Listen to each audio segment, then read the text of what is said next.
welcome back to my channel. Happy New Month. My name is Timmy, and this is Talk to Timmy. Talk to Timmy is a self development platform or page that focuses on fitness, on faith, on fashion, on fun, well as finances sometimes. And I'll just share with you a story of myself. When I first moved to Australia, I was very excited. I would not even lie. I was excited for so many reasons. I was coming to Australia to join my husband, and at the time, Jakarta from Nigeria wasn't a big deal per se, but people had started migrating in numbers, and I was just excited to be coming to Australia. I had met a couple of the people in Australia. I'd met some of them in Nigeria, had talked to some of them the year prior, and so I was just really excited to be coming to this new city. For me, it was redefining who I was as a person in terms of character, in terms of attributes, in terms of behavior, sort of.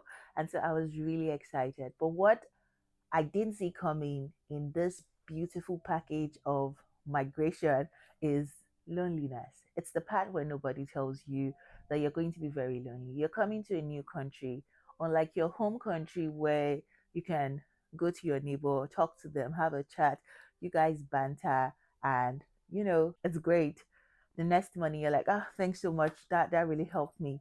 In Australia, people do not really talk to their neighbors, and I don't know why, but people just like focus on their business. Everyone minds their business and gets on the go. So when I moved to Australia, it was just me, myself, and my husband at the time. And then you have people in your church network, and that is the tribe that you should water every day. You should grow every day. You should plant seeds on, because over time, when you move houses, the neighbors that you thought you would talk to are not there. The classmates you met in uni are no longer available for you to chat with. Your community in church will be the community that anchors you. They'll be the people you meet at every Owambe party. And by the way, Owambe isn't just party. Owambe for me is therapy. Owambe is where I go and I show my hosting skills. Owambe is where I go and I dance my socks off, even though I don't know how to dance when I'm standing, but I dance well when I'm sitting. Owambe for me is meeting people you've not seen in many days, many weeks, many months, many years sometimes, and you catch up and you just have good laughter in, like you have chairs to last you for days. When I say chairs, I mean CHEERS, things that you can think about and you're like, oh, that was a good laughter, that was a good joke, that was good. And those are the kind of things that helps you on days when you're lonely and you feel isolated and you feel like, God, did I really hear you? Am I supposed to be in this country? And you're just very sad and lonely. But on days when you go for Owambe therapy and you meet people and you can joke and talk about the first few months of moving to Australia, you tend to then see that you're not the only person that has that one story. Everybody experienced this at some point. I can imagine for people who have been married for so long before moving to Australia and one partner had to come before the other, they would even feel much more lonelier. And so it's essential that you cling on to the community and the tribe from church. I do not know how to blow the trumpet enough to say that your church community would be there. They will stick longer than any other community around. Church community, you find your tribe, you find people that close to your age range, you find people who are older than you find people who are younger than you. And so it's a beautiful play place, if I can say that, where you're learning from the older, you're sharing with your age mate, and you're mentoring people who are younger than you. The church community is a perfect playground. And one of the books I just finished reading from Dr. Peter Gray, Learn to Play, is an American author. It talks about learning from different pairs. And so, not just for children, because that book is about children, even as an adult, you can learn from people from different age range. And that's the beautiful thing about the church community that I'm talking about. And the church community here is community of women, men, children. It's just very beautiful. So if I were to go over and come to Australia again, I would not miss church. I would not be in the church. I would not be in the church family, the church community. Sometimes you would even change churches, but the people you've met in church will still be your paddies and your allies. And so it's important to have friends at work and school, but the friends and the family that you make in church, bro, sis, they are the top notch in my head. I might be wrong. Some other people might not agree to this, but I stand to be corrected on this.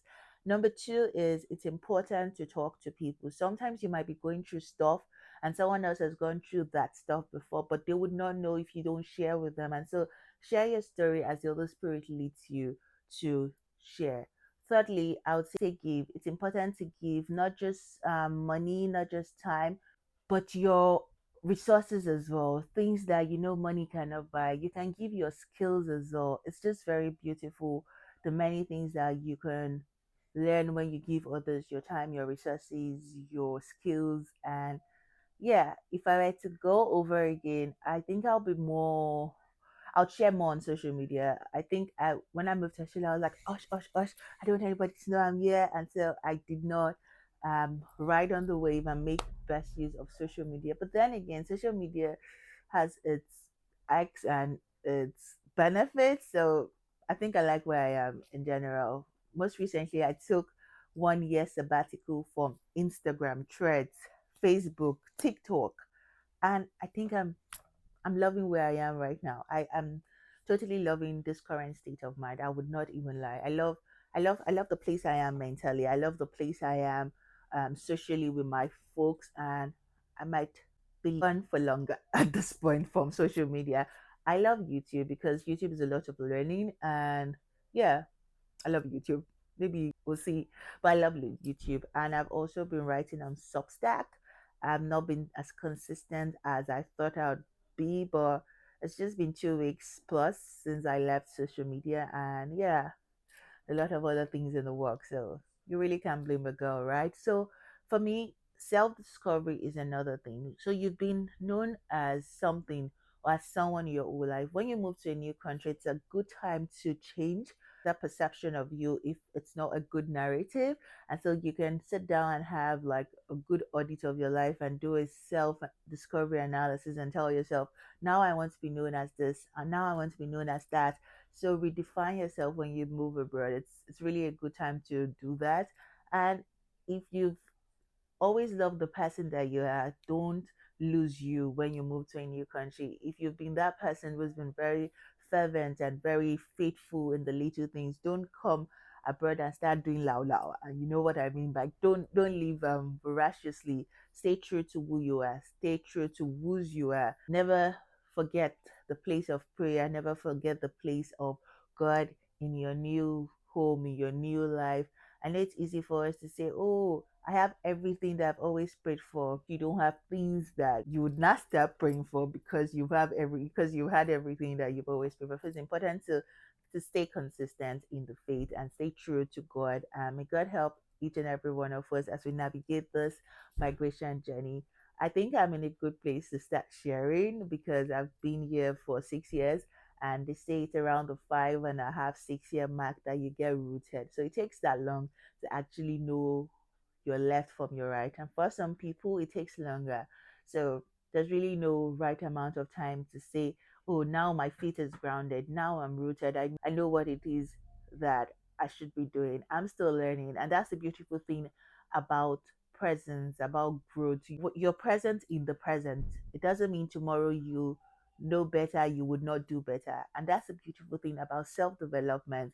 Self development is every day I'm learning something new and adding it to what I already know. I'm unlearning something and taking it out of what I thought I should have. And it's beautiful when you can tell yourself that I want to be better in terms of my fitness journey for me, in terms of my finances, in terms of my finance, of my faith. I'm always learning and it's beautiful. I hope you journey with me on self-development in any area that I talk on that has a tick for you in your ad. In fashion, sometimes you think, oh, I've gotten to the peak of my career.